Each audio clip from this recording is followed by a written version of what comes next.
éléments de cours sur le 11e chapitre de l'année, molécules organiques.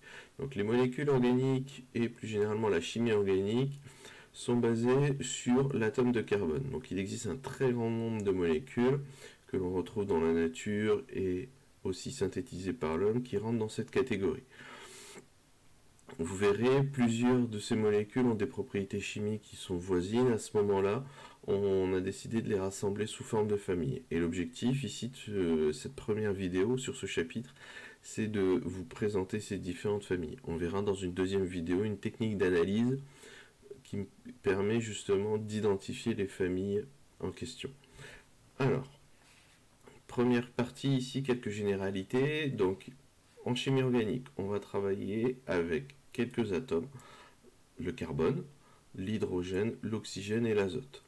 Donc ce qui est bon à savoir, c'est le nombre de liaisons que chacun de ces atomes réalise, car lorsque l'on voudra écrire les molécules, ce sera beaucoup plus facile. On rappelle ici le code couleur lorsqu'on travaille avec les molécules, avec les logiciels 3D. Donc le carbone noir, l'hydrogène blanc, l'oxygène rouge et l'azote bleu. Justement, pour représenter les molécules, il existe différentes manières de le faire et chacune de ces représentations, formules, vont nous donner des informations différentes. Alors tout d'abord la formule brute qui nous donne le nombre et le genre d'atomes au sein de la molécule, à savoir ici le carbone 3, ici il y aura 3 atomes de carbone dans la molécule, ici 8 atomes d'hydrogène et ici un atome d'oxygène. La formule développée, elle représente toutes les liaisons au sein de la molécule. Par contre, le problème de cette formule développée, c'est que ça peut prendre beaucoup de temps à l'écrire. Donc il existe une manière plus rapide d'écrire les formules des différentes molécules, ce qu'on appelle la formule semi-développée, où là on va représenter toutes les liaisons, sauf celles faites par l'atome d'hydrogène. Exemple, sur cet atome de carbone, ici, il y a 3 atomes d'hydrogène, donc on va écrire CH3. La liaison carbone-carbone, ici, qui est là, je vais la représenter. Sur l'atome de carbone central, il y a 2 atomes d'hydrogène, donc c'est pour ça que c'est écrit ici CH2. La liaison carbone-carbone ici est représentée, c'est cette liaison-là. Sur le dernier atome de carbone, il y a 2 atomes d'hydrogène, d'où le CH2. Ici, la liaison carbone-oxygène est représentée et la liaison OH ici ne sera pas représentée. Deuxième partie, on va justement parler des familles et première famille ici, c'est ce qu'on appelle la famille des alcanes. Donc c'est la famille la plus simple étant donné qu'un alcane, les alcanes, ce sont des molécules qui sont constituées que d'atomes de carbone et d'hydrogène et en plus entre ces différents atomes il n'y aura que des liaisons simples, ça appartient à ce qu'on appelle à la famille des hydrocarbures. Alors, un exemple d'alcane, avant de rentrer dans le détail. Donc ici, si on prend le butane, donc le butane, on le trouve dans le commerce et bouteilles de gaz rouge. Sa formule brute, C4H10. La formule semi-développée, la voici. Et la formule développée, donc on a ici 4 atomes de carbone rattachés les uns aux autres et tout autour les atomes d'hydrogène. L'objectif étant de respecter toujours le fait qu'un atome de carbone doit réaliser 4 liaisons et un atome d'hydrogène doit réaliser une liaison. Les alcanes linéaires, on a eu un exemple précédemment. Donc ce qu'on appelle un alcane linéaire, c'est un alcane qui est constitué d'une chaîne carbonée et il n'y a pas de ramification. Donc une ramification, c'est un groupe d'atomes de carbone qui va se rattacher justement à une chaîne carbonée. Donc ça, on montrera ça tout de suite après. Propriété, spécificité, le nom des alcanes se termine toujours par le suffixe -ane. Et justement, pour savoir combien il y a d'atomes dans une chaîne carbonée, donc ici il y en a 4, à ce moment-là, à chaque nombre de carbone, on va lui associer un préfixe. Quand j'ai un seul atome de carbone, le préfixe c'est met, quand j'en ai 2 c'est et, quand j'en ai 3 c'est prop, quand j'en ai 4 c'est but, quand j'en ai 5 c'est pint, quand j'en ai 6 c'est ex. Et on pourrait continuer ainsi de suite, mais nous on ira au maximum jusqu'à 6 atomes de carbone alignés. Alors, exemple, si je prends cette formule semi-développée, CH3, CH3, dedans on voit qu'il y a deux atomes de carbone.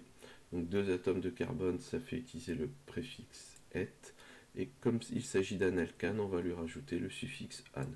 D'où le nom de cette molécule, ce qu'on appelle l'éthane. Donc ici, l'idée c'est lorsqu'on va représenter les molécules, on commence toujours par dessiner les chaînes carbonées. Et on complète avec les hydrogènes pour vérifier le fait qu'un atome de carbone doit réaliser à chaque fois 4 liaisons. Donc ici, entre ce carbone et ce carbone, il y a une liaison. Donc pour cet atome de carbone, il doit lui rester 3 autres liaisons à faire. À ce moment-là, on va lui rajouter 3 hydrogènes, et c'est aussi vrai pour celui qui est de l'autre côté. Deuxième exemple. Ici, on voit qu'on a une chaîne carbonée où il y a 5 atomes de carbone. Donc si on regarde ici ce tableau, donc ce tableau, il faudra le connaître par cœur. 5 atomes de carbone, on utilise le préfixe pente. C'est un alcane, on lui rajoute le suffixe ane. À ce moment-là, cette molécule s'appelle le pentane. Voilà pour le principe. Maintenant, les alcanes ramifiés. Donc justement, ce qu'on appelle les ramifications, ce sont des groupes d'atomes de carbone qui sont rattachés à la chaîne carbonée la plus longue que l'on appelle la chaîne carbonée principale. Donc ici, si on prend cet exemple, on voit que dans cette molécule, j'ai la chaîne carbonée principale, c'est ici cet enchaînement d'atomes de carbone qui se suivent les uns aux autres. Donc il y en a 5. Et sur cette chaîne est rattaché ce qu'on appelle des ramifications. Un synonyme pour les ramifications, ici, c'est ce qu'on va appeler des groupes alkyles. Donc il y en a un ici, et il y en a un deuxième ici. Alors, même si je vais détailler par la suite comment on nomme les molécules, ici, comment on fait pour nommer cette molécule. Ici, on voit qu'il y a 6 atomes de carbone alignés. 6 atomes de carbone alignés, ça va nous donner ici le terme hexane. Ensuite, ici on voit que j'ai une ramification qui contient un seul atome de carbone. Donc si elle contient un seul atome de carbone, on va utiliser le préfixe met. Mais pour dire que c'est une ramification, on va utiliser ici le suffixe il. C'est pour ça qu'ici vous voyez le terme méthyle qui apparaît dans le nom. Le chiffre 2, ici, signifie que ce groupement méthyle est attaché au carbone numéro 2 de la chaîne carbonée principale. Parce que ici, la chaîne carbonée, on peut la numéroter 1, 2, 3, 4, 5, 6, et on voit qu'on a le groupement méthyle sur le carbone numéro 2. Maintenant, on regarde l'autre ramification. L'autre ramification, on voit qu'elle est constituée de 2 atomes de carbone. Donc s'il y a 2 atomes de carbone, c'est et. Pour dire que c'est une ramification, on utilise ici le suffixe il. C'est pour ça que dans le nom ici, vous avez éthyle. Et le chiffre 4 ici correspond à la position de ce groupement éthyle, c'est-à-dire au carbone numéro 4. 1, 2, 3, 4. Et ainsi, le nom de cette molécule, c'est le 4-éthyl-2-méthylhexane. Donc la convention veut que l'on met un tiret entre une lettre et un chiffre. Et s'il y a 2 chiffres qui se suivent, on met une virgule entre les deux. Et sinon, il n'y a pas d'espace entre 2 lettres. C'est pour ça qu'ici, méthylhexane, tout est collé. Dernier type d'alcane, on ne travaillera pas cette année avec eux, mais c'est pour les présenter, c'est ce qu'on appelle les alcanes cycliques. Donc c'est-à-dire qui vont former un cycle, et pour nommer ces molécules, ici on compte le nombre d'atomes de carbone. Ici il y a 6 atomes de carbone, donc si ces 6 atomes de carbone étaient alignés, on appellerait ça de l'hexane. Pour dire que c'est un cycle, on va rajouter le terme cyclo devant. Donc ici vous avez la formule semi-développée du cyclohexane. Donc voilà pour la première famille que l'on appelle la famille des alcanes, et par la suite je vais vous présenter les autres familles dont le nom et la structure vont dépendre justement de cette famille qu'est les alcanes. Alors, comment on différencie ces familles? Donc ces familles, en fin de compte, elles vont chacune porter ce qu'on appelle un groupe caractéristique, donc c'est un ensemble d'atomes autre qu'un l'atome d'hydrogène, ici, et qui va être attaché à la molécule. Alors, première famille ici, les alcools.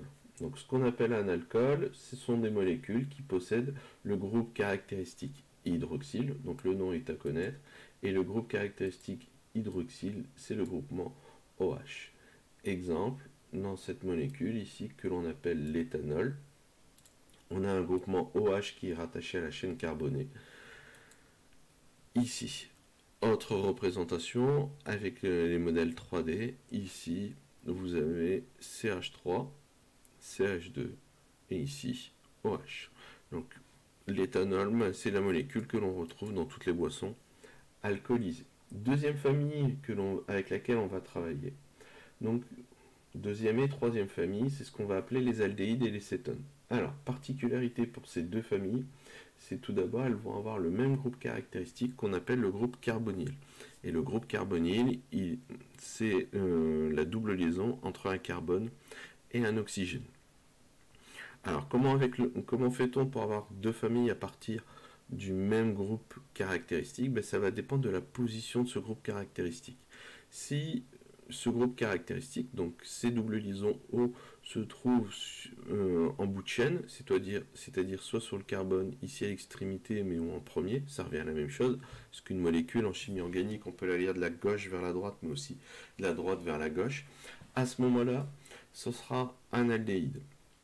Et pour signifier que l'on travaille avec un aldéhyde, déjà au niveau du nom de la molécule, elle se terminera toujours par al. Ici, on a un exemple, le 2-méthylbutanal. Donc pareil, avant de revenir sur les nomenclatures des molécules, on peut décrypter le nom de cette molécule. Donc on voit ici apparaître butane. Butane, ça signifie qu'il y a la chaîne carbonée principale, le squelette carboné, c'est 4 carbones. 1, 2, 3, 4. Ça se termine par al. Donc si ça se termine par al, ça veut dire que ça appartient à la famille des aldéhydes. Et donc sur le carbone à la fin, ici à l'extrémité, j'ai carbone double liaison O. Ensuite, on voit ici que j'ai le 2-méthyle. Alors, ça veut dire que sur le carbone numéro 2, j'ai un groupement méthyle. Méthyle, meth, c'est un atome de carbone. Et donc ici, je vais l'avoir ici, ce groupement. Donc si ici c'est le carbone numéro 2, ça sous-entend que le carbone numéro 1, c'est celui-ci. Et ça, on en reparlera par la suite. Quand on numérote une chaîne carbonée, on fait en sorte de numéroter la chaîne carbonée de telle manière que le groupe caractéristique soit sur le carbone le plus petit. Donc ici, comme on est en bout de chaîne, pour ce groupe caractéristique, ce sera lui forcément le carbone numéro 1. Autre possibilité maintenant, c'est que le groupe carbonyle ne soit plus en extrémité de chaîne, mais à l'intérieur de la molécule. Dit autrement, ça veut dire que le C qui est ici, il sera rattaché à deux autres atomes de carbone. À ce moment-là, on va travailler avec une cétone. Donc pour dire que l'on travaille avec une cétone, le nom de la molécule se terminera toujours par on. Ici. Alors, exemple, la propane de on. Donc là, vous avez la représentation en formule semi-développée ici avec les molécules 3D. Donc pareil, si on fait du décryptage du nom de la molécule, propane. Propane veut dire 3 atomes de carbone. Donc on a 1, 2, 3. Ici, il y a un chiffre 2 qui précède on. On signifie qu'on travaille avec une cétone et donc j'ai une fonction carbonyle. Et le 2 ici nous donne la position de ce groupe carbonyle au sein de la molécule, c'est-à-dire sur le carbone numéro 2 se trouve la double liaison oxygène, ce qui explique pourquoi elle est ici forcément au centre. Dernière famille avec laquelle on va travailler, c'est ce qu'on appelle la famille des acides carboxyliques. Donc les acides carboxyliques, eux, ont pour groupe caractéristique, alors noté en abrégé, ça nous donne COOH, mais on fait attention au niveau des liaisons. Lorsqu'on écrit la formule semi-développée, on obtient ceci, c'est-à-dire qu'on a une double liaison entre le carbone et l'oxygène et on a un groupement OH. Donc pour dire que l'on travaille avec un acide carboxylique, donc déjà le nom de la molécule sera précédé par le terme acide, et ensuite il se terminera toujours par oïque. Exemple, l'acide 2-méthylbutanoïque. Donc pareil, si on décrypte le nom, butane. Butane, ça veut dire 4 atomes de carbone. 4 atomes de carbone, 1, 2, 3, 4, c'est ma chaîne carbonée. OIC pour dire que l'on travaille avec un acide carboxylique. Donc ça veut dire qu'en bout de chaîne, je vais mettre double liaison O-OH. Comme je mets ma fonction organique, mon groupe caractéristique sur cet atome de carbone, si je numérote ma chaîne carbonée, ici j'ai le carbone numéro 1, 2, 3, 4.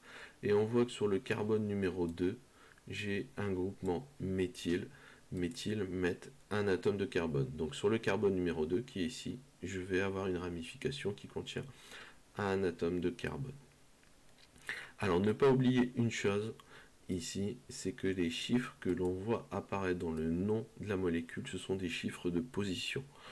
Soit position des ramifications, soit position des groupes caractéristiques. Et pour les groupes caractéristiques, si il n'y a pas de chiffre de position, ça sous-entend qu'il est en première position. Alors, dernière partie pour cette vidéo, la nomenclature des molécules. Donc justement, on en a un peu parlé, la nomenclature, ça revient à nommer les molécules. Donc ici, on peut décomposer ça à chaque fois, c'est différentes étapes. Donc tout d'abord, il faudra toujours repérer le groupe fonctionnel et identifier la famille correspondante pour savoir avec quel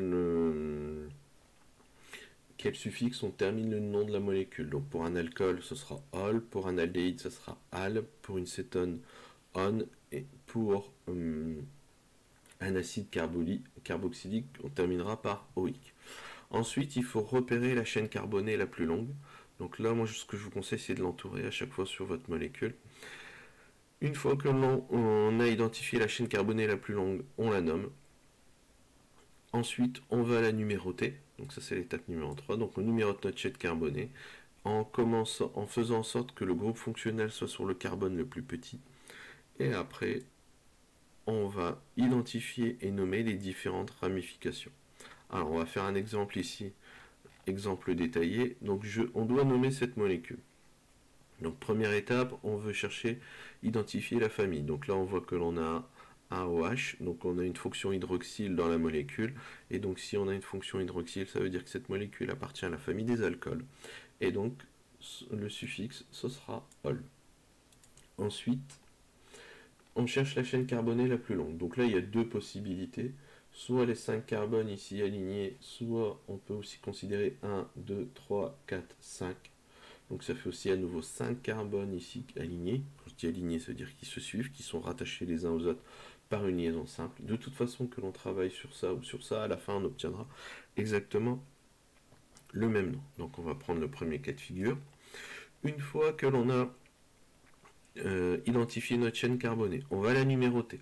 Donc pour la numéroter, on a toujours deux possibilités, soit de la gauche vers la droite ou de la droite vers la gauche. Alors si je fais de la gauche vers la droite, on voit que ma fonction hydroxyle, elle est sur le carbone numéro 2. Si j'avais adopté la notation inverse, donc de la droite vers la gauche, à ce moment-là, on aurait 1, 2, 3, 4, et ma fonction hydroxyle serait sur le carbone numéro 4. J'ai le choix entre une fonction hydroxyle sur le carbone 2 ou 4. Je prends celle qui me donne la numérotation la plus petite. Donc je vais numéroter de la gauche vers la droite. Donc ici ce sera 1, 2, 3, 4, 5. Et on voit ici que ma fonction hydroxyle, elle est sur le carbone numéro 2. À ce moment-là, le nom de la molécule va se terminer par 2-ol. 2, c'est pour dire que sur la chaîne carbonée principale, sur le carbone numéro 2, il y a la fonction hydroxyle OH. Ici, au niveau des ramifications, donc au niveau des ramifications, on a une ramification ici, elle est portée par le carbone numéro 4. On voit que cette ramification ici contient un seul atome de carbone, donc s'il n'y a qu'un seul atome de carbone, ça signifie que c'est du meth, et pour dire que c'est une ramification, on va dire méthyle, et c'est porté sur le carbone numéro 4. Donc maintenant, pour nommer la molécule, comment fait-on? Donc, chaîne carbonée principale. Il y a 1, 2, 3, 4, 5 atomes de carbone. Donc on commence par écrire la chaîne carbonée. Pentane, 5 atomes de carbone. Ensuite, on va mettre la fonction. Donc la fonction, on a dit c'est OH, donc fonction hydroxyle. sur le carbone numéro 2, donc après pentane, on va écrire -2-ol, pour dire que sur le carbone numéro 2, j'ai une fonction OH. Et maintenant, les ramifications, on va les noter devant le nom de la chaîne carbonée principale. Ici, j'ai une ramification méthyle sur le carbone numéro 4, donc 4-méthyle. Donc le nom de la molécule, c'est 4-méthylpentane 2-ol. Et ça clôture cette vidéo.